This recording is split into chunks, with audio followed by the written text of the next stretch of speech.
afternoon, 4 p.m. East African time here in Nairobi, Kenya. Thank you for keeping it TV47 as I get you informed on the latest at this hour.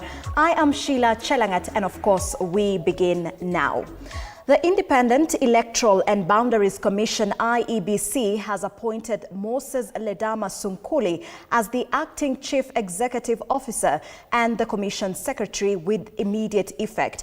In a statement, the IEBC says Sunkuli, who currently serves as the director of electoral operations, will hold the position for 6 months or until a substantive CEO is appointed. The position fell vacant following the resignation of Hussein Marjan, whose exit was reached through a mutual agreement with the commission. IEBC chairperson Erastus Ethekon praised Marjan for his service since 2015, noting his leadership during a period when the commission operated without fully constituted commissioners. The commission says Sunkuli brings vast institutional experience as it transitions ahead of key electoral milestones. IEBC, if you interpret the mandate, we do much more than just supervising and conducting an election. We have boundary delimitation to think about in the next now and after the elections. We have legal reforms, and we are looking at another cycle of about 5 years. Okay, we are also new, so we want to begin to socialize, to understand the management styles. And to the corridors of justice, former Nairobi Governor Mike Mbuvi Sonko has alleged that some powerful individuals are behind the 20 million Kenyan shillings corruption case against him. Testifying before trial magistrate Charles Ondieki, Sonko said his prosecution was orchestrated by powerful individuals and senior officials threatened him by his firm stand against the illegal acquisition of public land, particularly land belonging to public schools. Sonko told the trial court that during his time in public office, several well-connected individuals sought to compromise senior county officials by offering bribes of up to 5 million shillings each to facilitate land-grabbing schemes. He further alleged that the same individuals later visited his office and offered him 8 million shillings, an offer he declined before reporting the matter to the Ethics and Anti-Corruption Commission. These clips, Your Honor, which I'm about to play, and materials, Your Honor, will confirm that my actions were never motivated by malice, Your Honor, personal gain, or political expediency, but by a genuine commitment to protect public resources, fight corruption, defend the rule of law, and uphold the Constitution of Kenya. And President William Ruto has urged youth to be cautious when engaging in politics, saying politics comes in different dimensions, including tribalism. The head of state was speaking during the disbursement of the Nyota Fund in Kilifi County. Each beneficiary will receive 50,000 in 2 phases. In the first phase, beneficiaries will get 25,000, with the 22,000 sent directly to their Pochi La Biashara accounts to support immediate business operations, and 3,000 deposited into Haba na Haba savings account managed by the National Social Security Fund, NSSF. From last year in March, siasa imetusumbua miaka nyingi. Siasa inaendeshwa kwa mirengo, kwa ubaguzi, kwa ukabila, kwa mambo ambayo yanatenga Wakenya wengine. Na ndio tumekubaliana safari hii. Mimi nilitoa ahadi. Wengine walikuwa wanasema huyu Ruto anasema uongo. Muko hapa leo ama hamuko? Hii pia ni uongo. Kwa mapenzi yenyu, ila sivyo hii bidii yote ambayo rais ametuletea haitafua dafu. Kwa hivyo kwangu na kwa viongozi hao wamesimama hapa, tunataka tuwasihi vijana, msitubwage. Pesa hii ambayo mnapatiwa hivi leo na mtaendelea kupatiwa, muitumie kwa ujasiri ili itupatie zile kazi na kuzalisha na kukuza uchumi wa eneo hili letu. Wakati tunaamini kazi ni kazi. Kazi kwa ground ni kazi. Kazi mtandaoni ni kazi. Kazi majuu ni kazi. Kazi ya biashara ya nyota ni kazi. Ni kweli si kweli?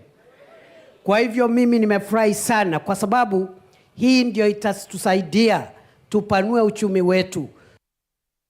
Away from that, the State Department for Technical and Vocational Education and Training, TVET, has announced key reforms under the TVET modularization program.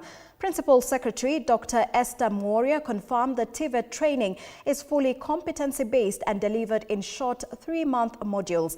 The reforms aim to equip students with hands-on skills, moving away from purely theoretical learning to practical training.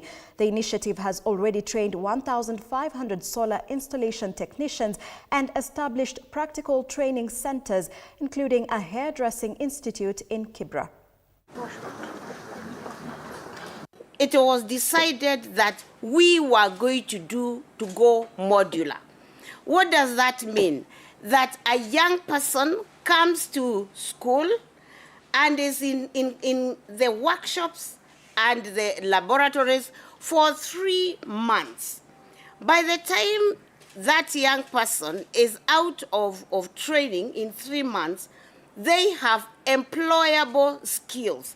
So that even if, for whatever reason, mainly economic, one is not able to be in training much longer, then one can exit with a competence, be able to take up employment, and probably, if need be, come back. The national government plans to officially launch the Taifa Gas low-cost gas storage facility after its completion in March this year.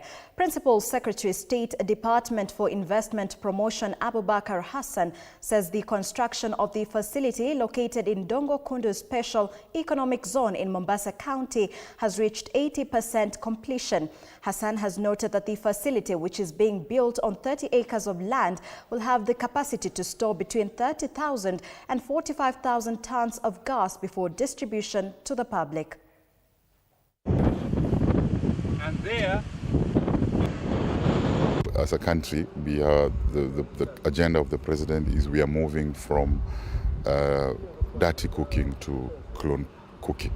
And one way of the clean cooking agenda is to use LPG gas. And the LPG gas is because of the lack of storage facilities in the country. There were supply shortages and increase in prices of those. So this project, which provides a storage facility of 30,000 metric tons, will greatly reduce the price of LPG gas. 30 acres that we have been awarded to develop an LPG facility that will be responsible for both storage and distribution. We know that this will translate to cheap, rather affordable, reliable, safe cooking gas to the Kenyan community. We are using a clear criteria to make sure that we get quality investors who can not only create job for us, but also create a good ecosystem, including use of our port, because we are building a berth dedicated to this zone. Now to some sad news. The death of Kakamega Homeboys defender Silas Abugana has taken a shocking twist after his family confirmed that he was allegedly murdered by his 21-year-old younger brother Denmark Mushiti. Speaking to the media after recording statements at Shinyalu police station, the deceased parents revealed that the two brothers were involved in a heated altercation during which Mushiti struck Silas on the head with a blunt object. Sheilar succumbed to his injuries at around 1 a.m. last night while receiving treatment at Kakamega County Referral Hospital. Confirming the incident, Shinyalu OCPD Daniel Mukumbu said the suspect fled the scene and police have launched a manhunt. The body has been moved to Kakamega County Referral Hospital mortuary as investigations continue. Walipofurukana walianzia kwa msichana ambayo kijana Cyrus anaishi naye. Cyrus ambaye ameaka. Msichana alikuja katika jikoni akapata shemeji yake. Wakati anaomba moto, shemeji akamjulisha hapana, akamcorrect hapana. Wewe unaomba moto na muko na kasi. Si uende wakishe kasi. Na muendelee. Sasa mbona unakuja kuomba moto na yako na kanyumba katoko? Kadaleta moshi. Aliporudi kwake aliambia Cyrus na akatoka kwa hasira akakata waya ile ambaye inapeleka taa kwa huyo kijana akiwa ndani ya nyumba. Alipotoka nje alipata Cyrus akamuuliza ni kwa nini unafanya hivi. Kijana rudi kwa nyumba akachukua mti ambaye ni rungu akamkonga kwa kichwa mahali hapa.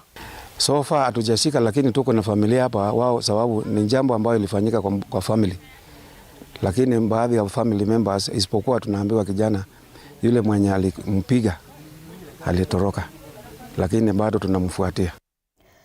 Now, away from that, Homa Bay Deputy Governor Joseph Oyugi Magwanga has sued Governor Gladys Wanga, seeking court orders to compel her to unlock his office, which he says has remained closed since last year. Magwanga argues that the closure has crippled his ability to perform his duties and denied residents access to services from the office of the Deputy Governor. He says there has been no communication on alternative working arrangements and has appealed for the office to be reopened even before the case is heard. The Deputy Governor, who plans to vie for the governorship in 2027, also alleges mismanagement of county funds, claims the governor disputes. I want to make it very clear that I went to court to petition the court to order the governor to unlock my office that she locked since last year. She has actually rendered me jobless. I have nowhere to sit to offer the services to the people of Homa Bay, because the people of Homa Bay require the service, so I cannot operate from or under tree, much as I can operate from my home. And there has never been communication direct from her instructing me on what to do. So this is now a disservice to the people of Homa Bay. I'm earning a salary but not offering any service. So I want to appeal to her. I want to appeal to her to make the necessary arrangements to even unlock that office before even the court delivers or act on it.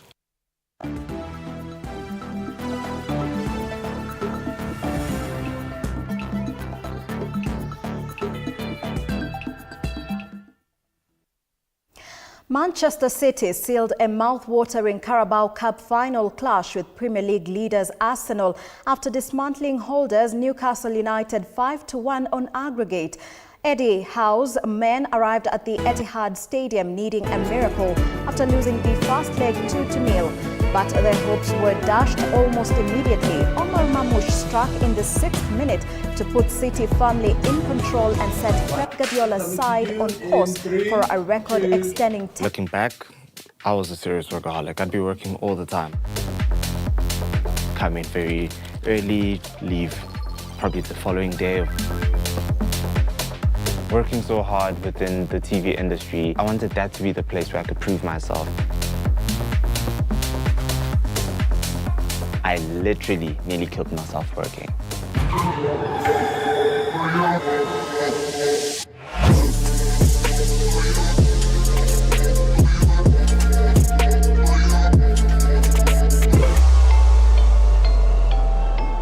Workaholism is a compulsion to work excessively hard and long hours. I'm Dumi, I'm 20, and I almost wrecked my life. And Inter Milan edged past Torino with a hard... Coming to you in 3, 2... Looking back, I was a serious workaholic. I'd be working all the time. Come in very early, leave probably the following day. Working so hard within the TV industry, I wanted that to be the place where I could prove myself. I literally nearly killed myself working.